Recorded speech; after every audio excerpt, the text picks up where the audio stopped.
tell her. Could you pass me the sugar, please? She doesn't know anything about the plan. I was just going to tell her I'll be out of town. Out of town? Why? I was utterly confused by what was happening.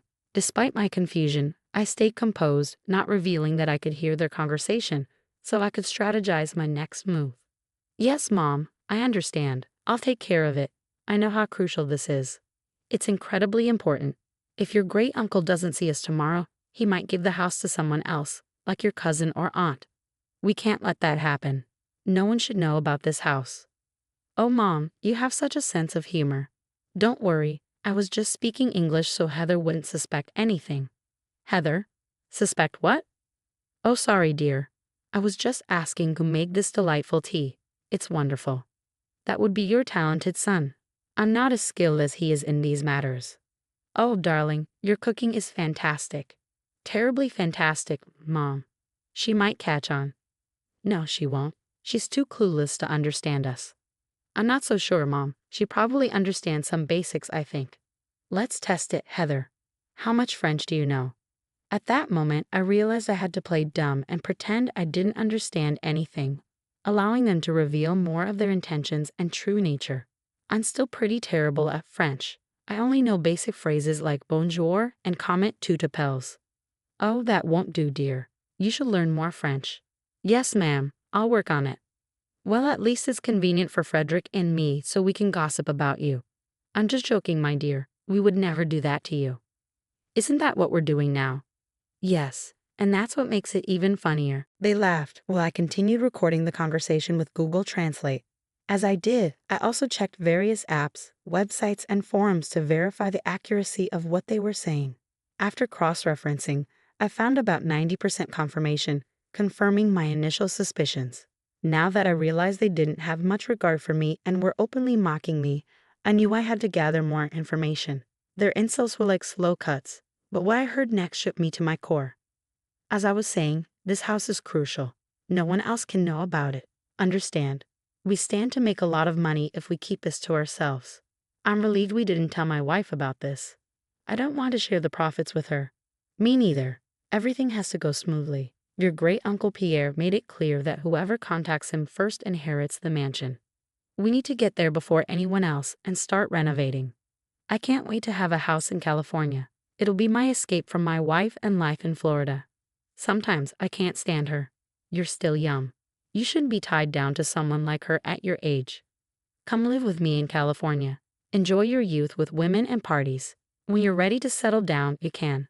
Let's leave this place behind. Actually, Mom, I think you're onto something. I couldn't believe what I was hearing. Tears welled up in my eyes. Excuse me, is everything all right? Yes, I just need to grab something from the kitchen. I left the room before hearing anything more. I needed a moment to compose myself and avoid causing a scene. How could they say such cruel things with me right there? It was beyond shameful. I was distraught, pacing back and forth in the kitchen. Suddenly, an idea struck me. When I noticed my mother-in-law's purse on the counter, I decided to peek inside and take her phone.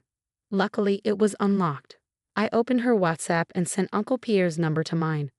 Quickly, I deleted the message from her phone, leaving no trace. It was as if instinct guided my actions.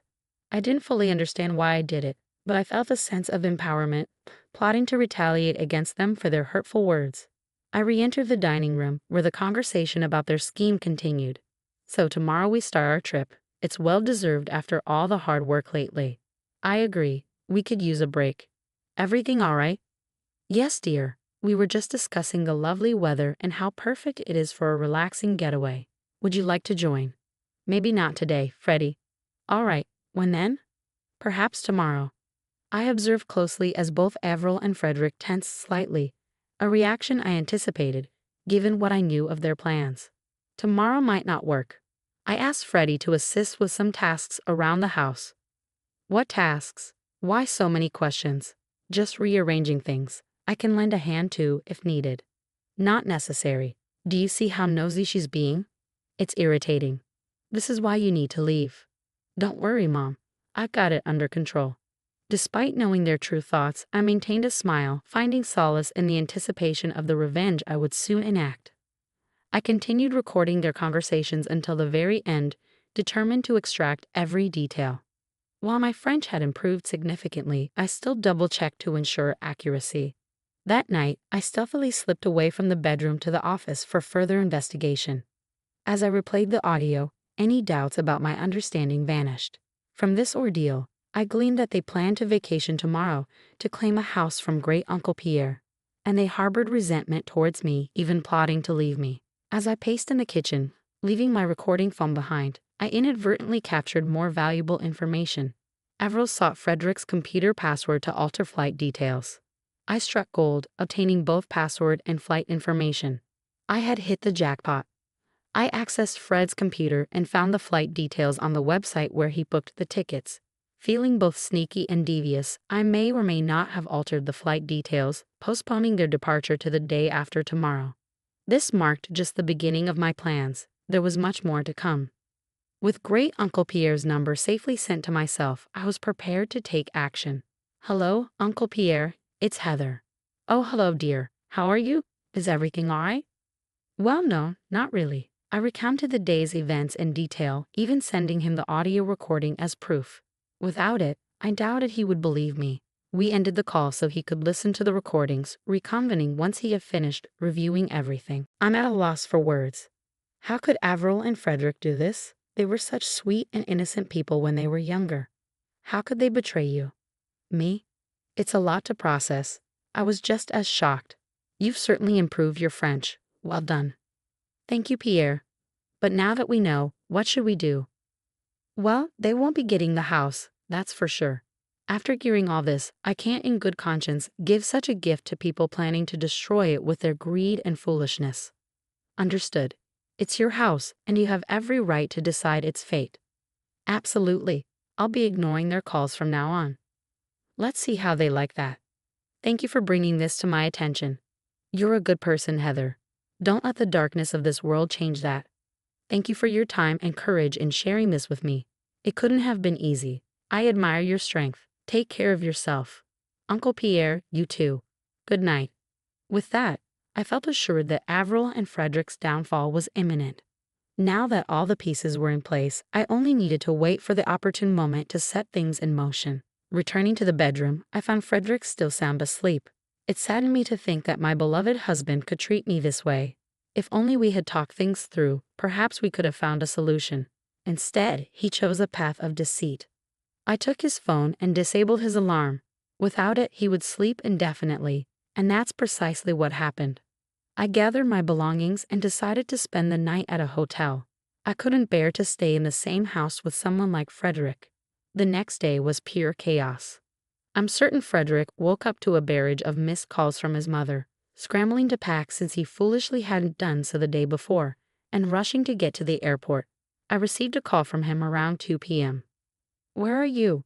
Why didn't my alarm go off, and why aren't you here? I decided to take a day off for myself. That's nice. A heads up would have been appreciated though. Likewise, Freddie. What do you mean? Anyway, it doesn't matter. I'm running late for my flight, my meeting with Mom. Why are you in such a hurry? She wouldn't mind if you were a bit late. You don't understand.